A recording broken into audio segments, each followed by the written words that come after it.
உன் ஃப்ரெண்ட்ஸ் மாதிரி சீக்கிரமா கல்யாணம் பண்ணியிருந்தீங்கன்னா வாய்க்கு ருசியா சாப்பிட்டுக்கலாமா? நானும் அப்படிதான் நினச்சேன். ஆனால் நம்ம சர்வே எடுத்து பார்த்தா அவ்வளோ பேரும் கதறானுங்க.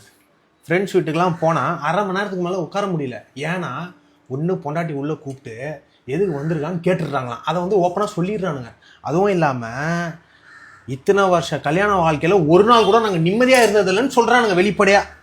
அதனால் என்ன மெயினாக சொல்ல வரானுங்கன்னா, தயவு செய்து நீ கல்யாணத்தை பண்ணிடாத அப்படின்னு சொல்கிறாங்க. புரியுதா? நான் கூட சரி கல்யாண வாழ்க்கை நல்லா இருக்கும் அப்படி இப்படின்னு பார்த்தேன்.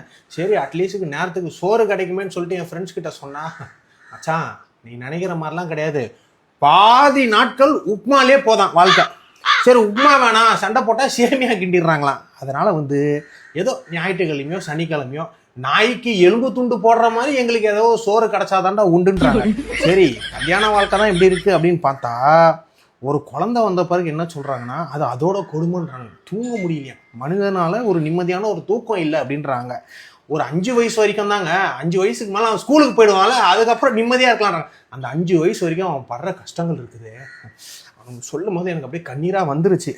அப்பயே முடிவு பண்ணிட்டேன், ஐயோ 3 வேளை சோறுக்காக ஆசைப்பட்டு எங்கன்னா போய் நம்ம தாலியை கட்டி எதுக்கு நம்மளுக்கு எதுக்கு? ஏதோ அக்கா வீட்டுக்கு வந்துமா, மீன் சோறு சாப்பிட்டுமா, அப்படியே ஃப்ரெண்ட்ஸ் வீட்டுக்கு போகணுமா, ஒரு அரை மணி நேரத்தில் எதனா மிக்சர் கொடுத்தாங்க, அப்படியே வாழ்க்கை நேரத்தை கேட்டுட்டு அப்படியே பொழைச்சி தாண்டி போயிடணும். அதுதான் வாழ்க்கை. பார்க்குற அத்தனை பேருக்கும் இந்த கஷ்டம்தான். அதனால் அந்த மீன் துண்டு ஒன்றுன்னு வைங்க, பசிக்குது.